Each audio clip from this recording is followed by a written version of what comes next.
Hello दोस्तों, स्वागत है आपका हमारे चैनल पे। और आज हम आपको एक नया वीडियो दिखाने जा रहे हैं जिसमें हम पूरा इंदौर से लेकर मुंबई तक हमारी छोटी कार टियागो से ट्रिप करेंगे विद फैमिली। और इसमें बहुत सारे ऐसे पॉइंट्स होंगे जो आपको जानने के लिए ज़रूरी हैं। तो दोस्तों, हम लोग निकलने वाले थे सुबह 8 बजे जैसा कि प्लान था, मगर फैमिली के साथ जाने के चक्कर में हो ही जाता है 1-2 घंटे लेट। तो ऐसे करते करते हमें 11 बज गई है। 11 बजे हम लोग निकले हैं और ऑब्वियसली जाने की तैयारी करने के चक्कर में हम लोगों ने ब्रेकफास्ट भी नहीं किया था। हम लोग लगभग इंदौर से बाहर आ ही चुके हैं और रास्ते में राऊ पड़ रहा है। और राऊ के आगे जैसे ही हम लोग हाईवे चढ़ेंगे उसके पहले ही हमें ये गोपाल ठाड़े गोपाल करके रेस्टोरेंट मिलता है। तो पहली बार यहाँ गए हैं और अब देखेंगे कि क्या क्या यहाँ मिल रहा है। गोपाल जी के दर्शन करने के बाद हम लोगों ने यहाँ पे और डोसा ऑर्डर किया है। गाना पापा जी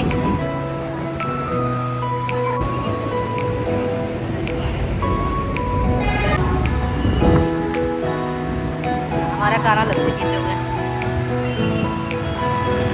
पापा जी अपना डोसा खत्म करते हुए, और इन्होंने तो पूरा उत्पम खत्म कर ही दिया है अभी।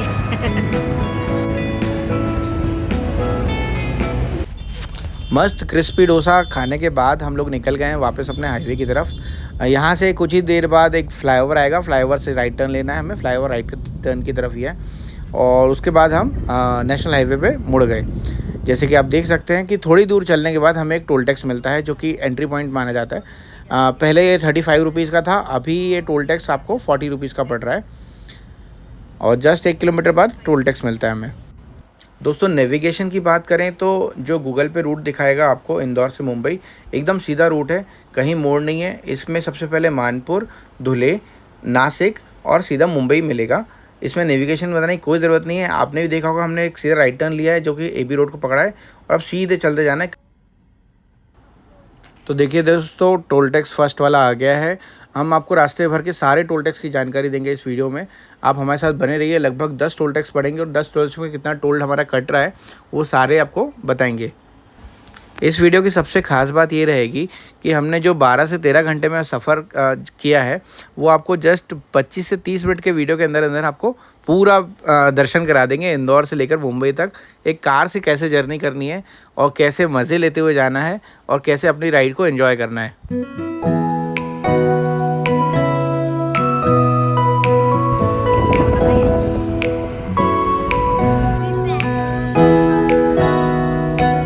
टोल टैक्स के कुछ ही देर बाद जैसे ही आप आगे चलेंगे तो लेफ़्ट हैंड साइड पे आपको एक लेक मिलेगी। बहुत सुंदर लेक है। कई बार हम लोग जब भी खाना घर से पैक करते हैं तो उस लेक के पास बैठ के ही खाते हैं। वहाँ पे बैठ के खाने का आनंद ही अलग है। मगर इस बार तो हमने डोसा पहले ही खा लिया है। तो दोस्तों, रास्ते में मैं आपको ज़रूरी चीज़ें बताना चाहता हूँ। जैसे कि जब भी हम लोग लॉन्ग जर्नीज़ के लिए जाते हैं तो कुछ मेजर चीज़ों का ध्यान हमेशा हमें रखना चाहिए। जैसे कि पहली चीज़ हम ले लें हेडलाइट्स। हेडलाइट हमेशा हम लोग चेक नहीं करते हैं क्योंकि नॉर्मली हम लोग सिटीज़ में चलते हैं और नॉर्मली घूमते हैं तो हमें पता नहीं होता कि दोनों हेडलाइट्स में 2 पॉइंट होते हैं, अपर और डिपर। तो चारों पॉइंट्स प्रॉपर्ली वर्क कर रहे हैं कि नहीं कर रहे हैं, आपको हमेशा चेक करते हुए आगे जाना चाहिए। तो जब भी हम लोग लॉन्ग जर्नीज़ के लिए निकलते हैं सबसे पहले हेडलाइट्स को प्रॉपर्ली चेक कर लेते हैं। ब्रेक ऑयल्स को चेक कर लेते हैं। ब्रेक ऑयल्स को चेक करना बहुत ज़रूरी होता है क्योंकि ब्रेक ऑयल्स का लेवल कम हो जाता है, लॉन्ग जर्नीज़ करते हैं तो कुछ भी दिक्कत आ सकती है। इससे बेटर है कि हम लोग पहले ही ब्रेक ऑयल को चेक कर लें। कूलेंट हमेशा हमें चेक कर लेना चाहिए, कूलेंट का लेवल प्रॉपर हो जाए। इंजन ऑयल चेक कर लेना चाहिए और वाइपर्स हमेशा हमें साफ़ कर लेना चाहिए। अगर कटे हुए हैं तो चेंज करवा लेना चाहिए। ओवरऑल बॉडी के नट्स वगैरह चेक कर लेना चाहिए। और मेन एक चीज़ मैं बताऊँ जो कि मैंने पाई है, सीट्स कवर हमेशा आपके कॉटन के या फैब्रिक के होने चाहिए। अदरवाइज़ वो या तो एयर वेंटिलेटेड होना चाहिए। क्या होता है कि स्वेटिंग होती है हमें और स्वेटिंग होने से बॉडी रशेस वगैरह जैसे इश्यूज़ आ सकते हैं। तो उससे बचने के लिए अच्छा है कि आप कॉटन के सीट्स कवर लगवाएं या फिर एयर वेंटिलेटेड सीट्स का यूज़ करें। चीज़ का ध्यान रख सकते हैं अपन कि जो भी हमारा एयर फ़िल्टर है गाड़ी का वो हमेशा क्लीन हो। एयर फ़िल्टर क्लीन होगा ना तो उससे हमारे गाड़ी का माइलेज में काफ़ी अच्छा प्रभाव पड़ेगा।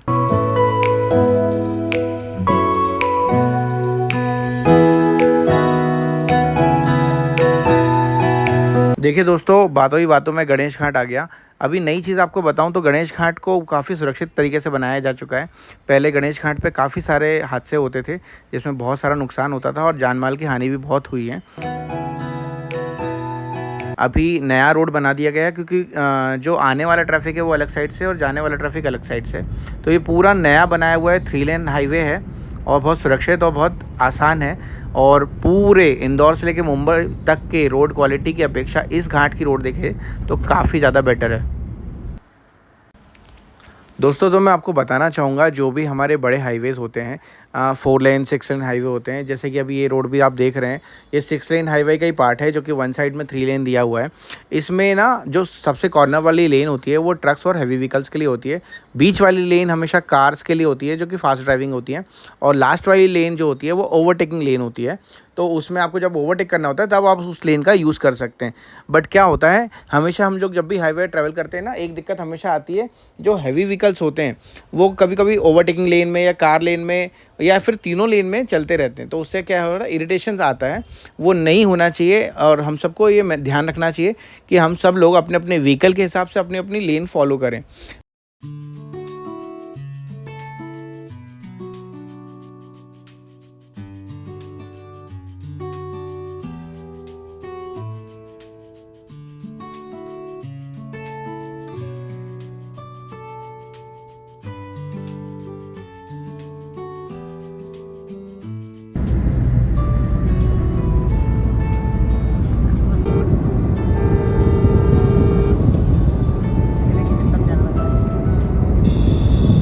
और देखिए ये सुंदर सा अच्छा सा हाईवे जो हमें बड़ा अच्छा लगा। उसके बाद हम वापस अपने मेन रोड पे कनेक्ट हो चुके हैं। ये देख सकते हो आप, उस साइड से भी गाड़ियाँ आ रही हैं दूसरी तरफ से, और इस साइड से हम जा रहे हैं।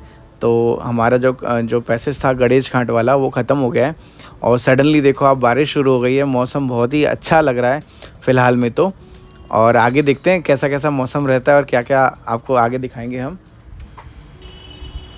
देखिए दोस्तों, एक चीज़ और बताऊं कि जब भी हम लोग किसी रास्ते में जाते हैं, मतलब हमारी डेस्टिनेशन की ओर जब जाते हैं ना, तो वो रास्ता काफ़ी लंबा लगता है। मतलब लंबा लगता है मीन टू से कि हमें ऑब्वियसली हम हर बार हमें ऐसा लगता है कि थोड़ा टाइम ज़्यादा कंज्यूम होता है बनिस्बत जब लौट के आते हैं। तो हम कहीं जाते हैं ना, आपने भी देखा होगा, शायद आपके साथ भी कभी हुआ होगा, आप भी कभी लंबे सफ़र पे या कहीं जा रहे हैं तो जाने में आपको टाइम ज़्यादा लगता है और आने में कम। मुझे पता नहीं आपके साथ हुआ कि नहीं हुआ, बट हमारे साथ ये जनरली होता है। इसका रीज़न ये भी हो सकता है कि मे बी कि हम रास्ते को शुरू में जब फ्रेश घर से निकलते हैं तो एंजॉय करते हुए जाते हैं, थोड़ा ज़्यादा व्यू का मज़े लेते हुए जाते हैं, और लौटते जब वही सेम व्यू हमें मिलते हैं तो ऑब्वियसली हम सब दूर फ़ोटो खिंचा चुके होते हैं, सब दूर रुक चुके हैं, सारी चीज़ें देख चुके होते हैं। तो हम ज़्यादा टाइम वेस्ट नहीं करके फटाफट अपने घर पहुँचने की जल्दी में रहते हैं। तो पॉसिबल है कि 15 से 20 मिनट या आधा घंटा हमें इस चीज़ में लगे। अब देखिए दोस्तों, 100 किलोमीटर निकल चुके हैं और हमें मिल रहे हैं नर्मदा जी के दर्शन। यहाँ पे जस्ट 100 किलोमीटर बाद खलघाट में हमें नर्मदा जी मिलती हैं। नर्मदा जी के दर्शन करते हुए हम जा रहे हैं। और कुछ हमें सामग्री भी रखी थी और पापा का मन भी था कि दर्शन कर लें माता जी के। तो हम लोग ने निर्णय किया है कि घाट से नीचे उतर के, ब्रिज से नीचे उतर के दर्शन माता जी के कर लेना चाहिए। तो इस तरीके से साइड में रास्ता दिया हुआ है नीचे जाने का, और ये हम नीचे जा रहे हैं, देख सकते हैं आप। अच्छी रोड है, ऐसा कुछ बेकार रोड नहीं है, मगर हाँ थोड़ा सी मुरम वगैरह गिर रखी है साइड से क्योंकि ढलान है। बाकी रोड पक्की है, सीमेंटेड रोड बन रखी है, आप इजीली इस यहाँ से नीचे जा सकते हैं। और यहाँ जाने के बाद आपको 2 ब्रिज दिखाऊंगा मैं, बहुत ही सुंदर ब्रिज हैं। एक वन वे मतलब जाने का और एक आने का, अलग अलग ब्रिज दिए हुए हैं, उसको देखिए।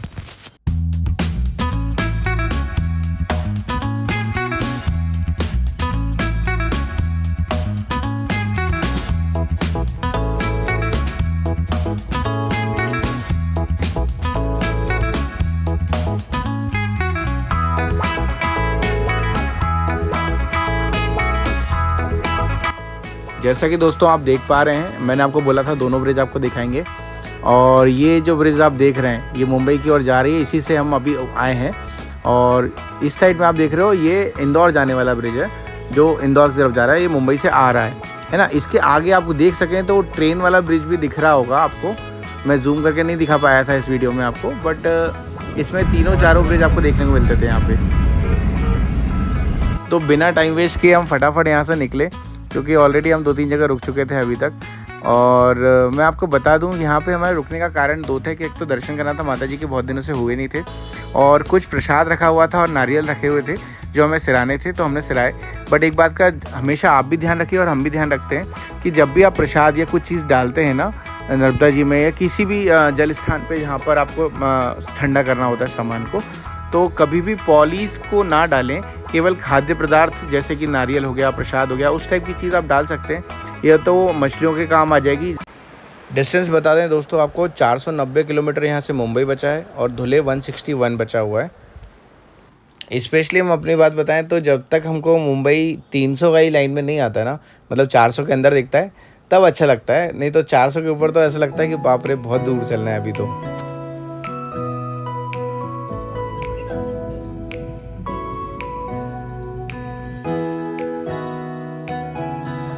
दोस्तों बातों ही बातों में थोड़ा और आगे आ गए हैं और मुंबई यहाँ से 450 किलोमीटर बचा हुआ है और अब आने वाला है एमपी और महाराष्ट्र का चेक पोस्ट, जो कि सभी बड़े व्हीकल्स की जांच करता है। और ये देखिए, इसके जस्ट पहले आपको सारे पीयूसी के सेंटर्स मिल जाएंगे जहाँ पे आपका पीयूसी चेक किया जाता है।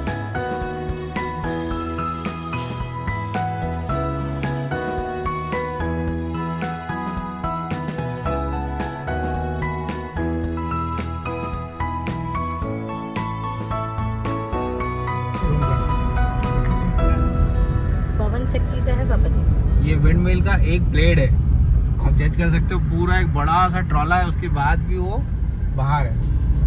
कैमरे में नहीं आ रहा है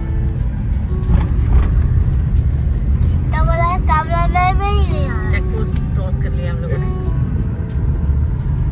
और 500 मीटर्स के बाद हमारा थर्ड टोल टैक्स आ चुका है, 115 रुपये कार के लिए। अभी बज रहे हैं, कितना बज गया है, 2:26 और ये देखिए, ये टोल टैक्स काफ़ी खाली है। बाकी टोल टैक्स में हमें काफ़ी भीड़ गिरी थी। 115 रुपये है।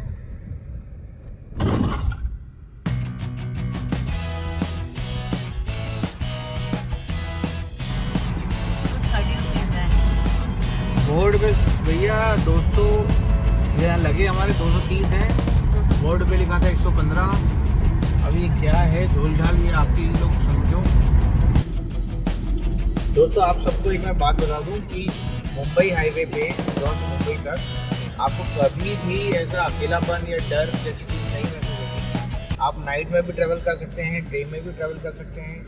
आपको हर थोड़ी थोड़ी देर में आपको पेट्रोल पंप्स मिल जाएंगे। आपको हर थोड़ी देर में कुछ ना कुछ फूड कोर्ट्स या छोटा मोटा स्नैक्स वगैरह मिलते ही रहेगा। तो कभी भी आप आएँ तो ये मत सोचिए कि यार रास्ते में क्या रहेगा, इतनी लंबी जर्नी है, हम छोटे परिवार में हैं, किसी का साथ नहीं है तो ट्रैवल नहीं कर सकते। मेरे हिसाब से हम लोग कितनी बार ट्रैवल कर चुके हैं, यहाँ से कम 30 बार के आसपास तो हम लोग ट्रैवल कर ही चुके हैं। और कभी भी मेरे को नाइट में भी हम लोग को ट्रैवल किया, डे में भी ट्रैवल किया, आपको ये फीलिंग कभी भी नहीं आएगी कि आप अकेले हैं। चलता हुआ हाईवे, कभी आपको ऐसा फील नहीं होगा और खाने पीने की कोई दिक्कत नहीं आएगी। हाँ एक बात और है, नासिक में कभी भी आप नासिक के आसपास के एरिया में हो तो 8:30 के 8 के पहले अपना कुछ खाना पीना वो कर लो, क्योंकि उस जगह पर आपको 8:30 8 के बाद नहीं मिलता है। बाकी इस साइड में पहले, नासिक के पहले तरफ आपको इजीली अवेलेबल हो जाता है। ढाबे वगैरह काफ़ी सारे हैं, पंप भी बहुत सारे मिल जाएंगे आपको। तो दोस्तों देखिए, लगभग 180 किलोमीटर के आसपास हम लोग आ चुके हैं, 180 185 कुछ होगा। और यहाँ पे बहुत फेमस एक विजासन माता मंदिर है, एक पहाड़ पे देखिए माँ लिखा हुआ है दूर से ही, वो देखिए जूम करके देख रखते हैं आप।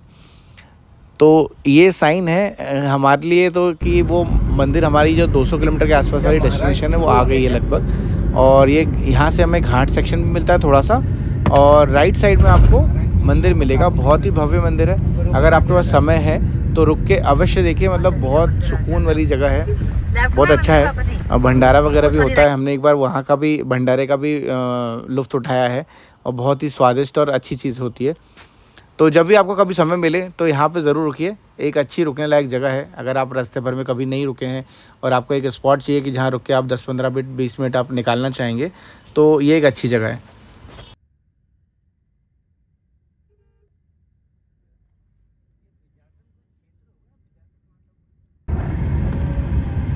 अंदर से जाना पड़ता। अब हम लोग चाय पीने वाले हैं, हमारी 3:30 बज गया है हाँ। और चाय का टाइम हो गया है।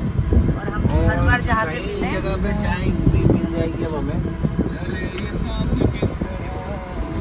तो जैसे कि मैं बता ही रहा हूँ, आप देख सकते हो ये हमारी ना फेवरेट जगह है चाय की। यहाँ का चाय का टेस्ट बहुत ही अच्छा है। हर जगह हमें अच्छी चाय नहीं मिल पाती है, तो हमने याद रख रखे हैं वो स्पॉट्स जहाँ पे हमें अच्छी चीज़ें मिल जाती हैं।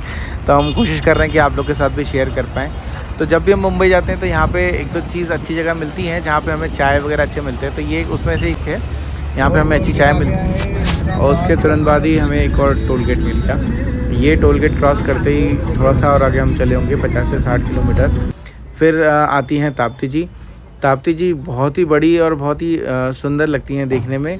बहुत बड़ी नदी हैं और इनका उद्गम, जैसे पापा ने मुझे अभी अभी बताया है कि मुल्ताई से इनका उद्गम है। और हमारे पुराणों के हिसाब से भी आप पढ़ सकते हैं, जान सकते हैं कि ताप्ती जी सूर्य पुत्री हैं और शनि देव की बहन है। देखिए दोस्तों, काफ़ी तेज़ हवाएं चल रही है बाहर और इतनी तेज़ धूल उड़ रही है ना कि थोड़े दूर के बाद तो विजिबिलिटी मतलब बहुत कम दिख रही है यहाँ पर। और दोस्तों पानी इतना ज़्यादा आ गया था उस समय पे, बहुत ज़्यादा पानी आ रहा था, बहुत ज़्यादा हवाएं चल रही थी, जिस वजह से वीडियो में कुछ भी नहीं दिख रहा था। तो उस सिचुएशन का वीडियो हम लोग नहीं बना पाए थे। और देखिए अब अगला टोल टैक्स आ चुका है।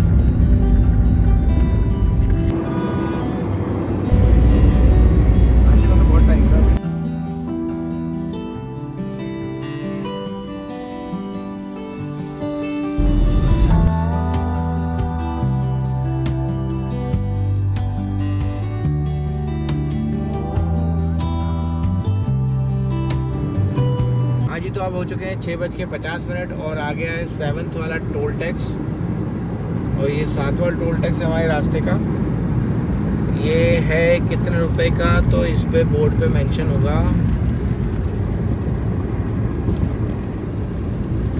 यहाँ पे बोर्ड पे मेंशन नहीं है। 165 165 रुपये का टोल है।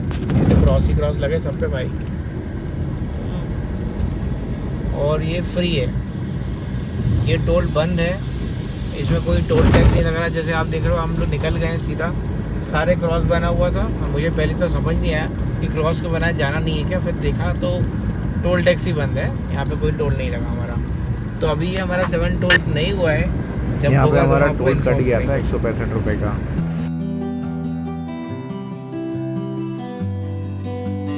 हेलो गाइस, हम लोग नासिक पहुंचने वाले हैं।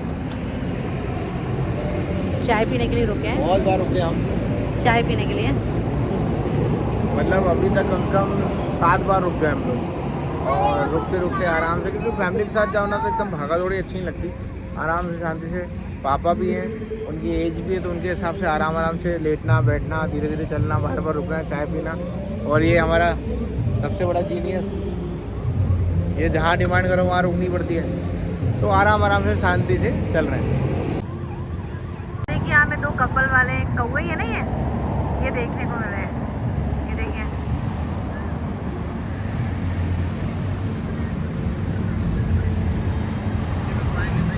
नासिक पहुँचने के पहले देखिए इस टाइप के कुछ पहाड़ दिखते हैं। यहाँ के पहाड़ का शेप भी अलग होता है।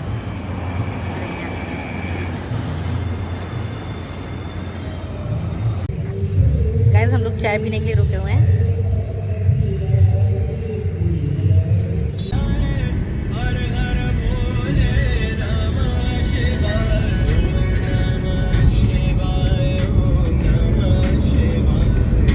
आ गया है और ये नासिक के जस्ट पहले ही है। देखिए काफ़ी सारा दिख रहा है यहाँ पे ट्रैफिक। कोशिश करेंगे हम भी जल्दी से निकल जाए यहाँ से। 4th नंबर का व्हीकल है।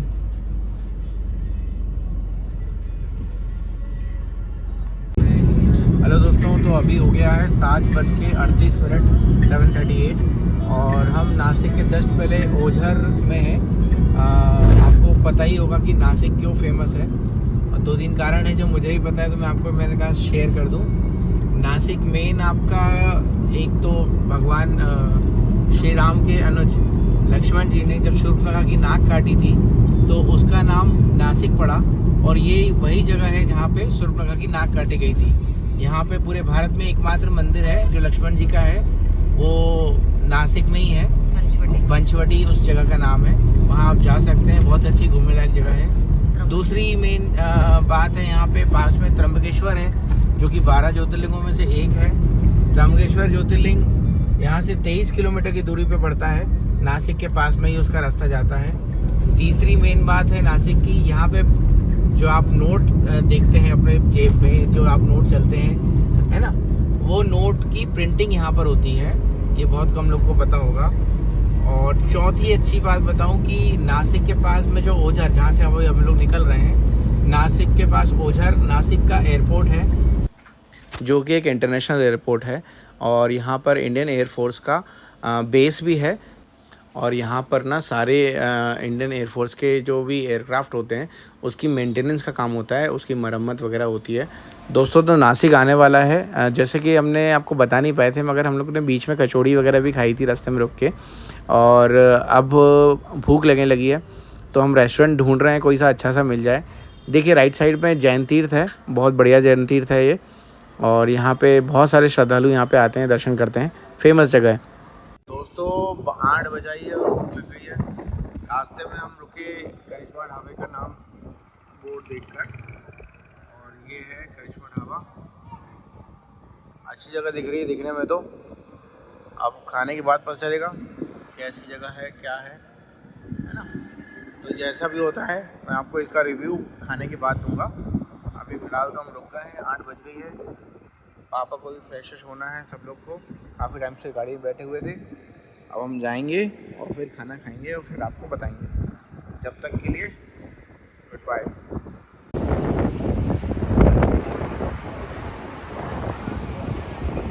क्या खाओगे, क्या खाओगे बताओ ना। अपन जिस ढाबे पे आए ना, यहाँ पे एक अच्छी चीज़ तो मिल गई मुझे अभी तक। जल्दी मैं तेरे को दिखाता हूँ, चल चल इधर इधर इधर इधर इधर आ, थोड़ा झांक के देखते जरा।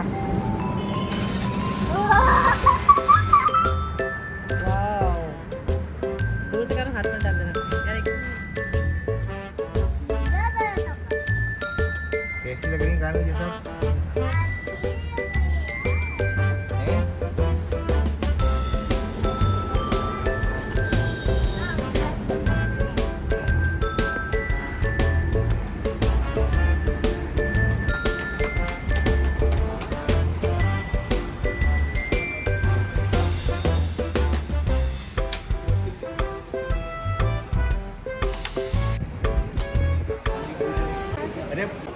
और दिखाओ, टर्न करो। अरे क्या ठीक है। खाना आ चुका है और हम लोगों ने सेव टमाटर, दाल फ्राई, जीरा राइस, रोटी और पापड़ ऑर्डर किया है। कैसा है खाना? अच्छा है। खाना अच्छा है चलो बढ़िया। खाना खा रहे हो ना? खाना बहुत ही अच्छा था, उम्मीद से ज़्यादा अच्छा था। और प्राइस भी सब इकोनॉमिक थे, कोई ज़्यादा महंगा नहीं था, बहुत अच्छा खाना था। एवरेज हम लोग रोटी से लगाते हैं रेट हमेशा। रेस्टोरेंट में कभी भी जाते हैं तो रोटी का रेट पहले देखते हैं, उससे आइडिया मिल जाता है कि रेस्टोरेंट कितना एक्सपेंसिव है या कितना सस्ता है या कितना अच्छा है। तो यहाँ पर रोटी का रेट 20 से 22 रुपये के आसपास था और रोटियाँ बहुत सॉफ्ट और बहुत अच्छी थी, मज़ा आया खाने में। लास्ट दाल राइस की जगह दाल तो बुलवा ली थी, राइस की जगह हमने बिरयानी ऑर्डर करी, वेज बिरयानी, जो कि बहुत ही लाजवाब थी, मज़ा आ गया उसको खाने में। और इतना भर गया पेट कि हम पूरा खा नहीं पाए, लास्ट में पैक करके ले जा रहे हैं और मज़ा आया एकदम। हम लोग निकल रहे हैं पलावा के लिए और अभी नासिक के आगे क्रॉस करके हम लोगों ने एक जगह खाना खाया है। थक गए क्या? थक गया। सुबह से निकले हुए हैं अपन लोग।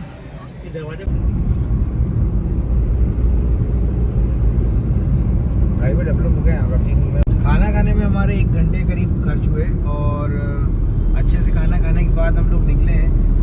10-15 मिनट हुआ वो चलते चलते। अभी साइन बोर्ड आया जिसमें अभी बज रहे हैं 9:30 और हम हैं 125 किलोमीटर पहले थाने के। थाने यहाँ से 125 किलोमीटर दूर है और मुंबई 159 किलोमीटर दूर है। होपफुली मतलब 159 के हिसाब से भी देखा जाए तो 2.5 से पौने 3 घंटे के आसपास हमें लगने चाहिए मुंबई के यहाँ से अभी। और अगर थाने तक ही जाना है तो 2 सवा 2 घंटे में हम थाने पहुँच जाएंगे।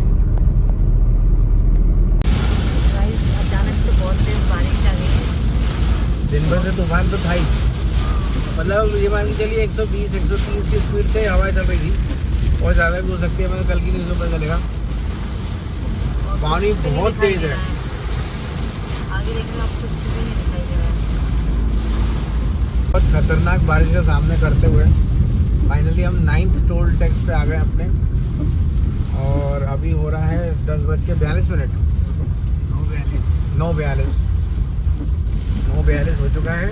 9वां टोल टैक्स आ गया है और यहाँ से लगभग हमको जाना अभी पलावा, पहले पापा को ड्रॉप करेंगे वहाँ पे, और पलावा की दूरी यहाँ से लगभग 98 किलोमीटर के आसपास है।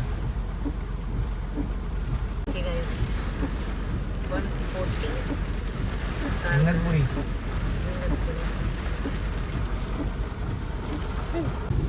नासिक के बाद, नासिक से मुंबई के बीच में सबसे बड़ा घाट जो है वो शुरू हो गया है। घाट है बहुत शानदार, बट रोड भी अच्छा है, तो आपको लगेगा नहीं कि आप घाट पे हो कोई ज़्यादा, मगर घाट तो फील होगा।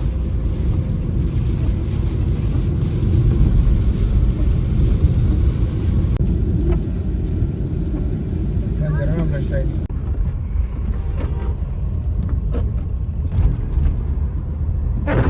10वें नंबर का टोल टैक्स आ चुका है दोस्तों। 11 बज चुकी है, 11:07 और ये 10th नंबर का टोल टैक्स है। बोरीवली जस्ट हमने क्रॉस किया है, मतलब लगभग हम मुंबई में एंटर कर चुके हैं। अब वीडियो बनाने की इच्छा बिल्कुल नहीं हो रही है और कि हम थकान हो गई है थके बहुत हैं। ज़्यादा। 140 रुपये का टोल है, मेरे ख्याल से ये आखिरी टोल है, इसके बाद 30 रुपये टैक्स था। मुंबई पहुंच जैसा कि दोस्तों आप देख सकते हैं कि फाइनली हम लोग मुंबई पहुंच चुके हैं। समय हो रहा है इस समय 11:30 और मैंने आपको बताया था कि हम लोग आपको सारे टोल टैक्स की जानकारी देंगे। कुल मिला के हमारे 985 रुपीज़ लगे हैं टोल टैक्स के, और लगभग 2800 से 3000 का हमारा डीजल जला है। हमारी गाड़ी ने 21 के आसपास का माइलेज दिया है, और कुल मिला के दोनों का आप ऐड भी करें खर्चा तो लगभग हमें 3800 रुपये के आसपास हमारी ये ट्रिप पड़ी, जिसमें हम 3 एडल्ट्स और 1 बच्चे ने ट्रैवल किया है। टोटल 8 पेबल टोल टैक्स थे 10 में से। और आप देख सकते हैं पलावा सिटी आ चुकी है। विजय सागर। मुंबई पहुंचने के बाद हमने अपना रूम ले लिया है। ये हमारे रूम का व्यू है। अगर आप हमारे चैनल पर नए हैं तो सब्सक्राइब ज़रूर करें ऐसे ही अच्छे वीडियो देखने के लिए, और लाइक शेयर कमेंट करना बिल्कुल ना भूलें। धन्यवाद। बालकनी का वीडियो कानू बाल